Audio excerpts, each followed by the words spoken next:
Red કાર્પેટમાં ચાલુ છે. Red carpet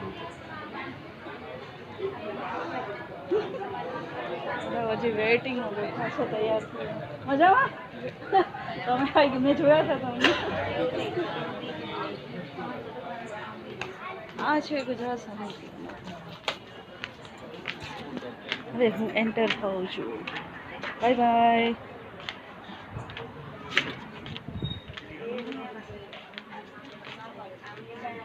સરસ ડેકોરેશન છે અને આ બધા અહીં ગોઠવાઈ ગયા છે. રશ્મિકાબેન અને બહુ સરસ બધા લાગે છે. સુંદર સુંદર સ્ટેચ્યુ કેમ થઈ ગયા? વિડીયો છે. આપ હલન ચલન કરી શકો છો. આ સ્ટેજ છે. હવે શૂટિંગ શરૂ થશે. હા યાર એસી પાછું બંધ કર્યું. આપણે જમવા ગયા.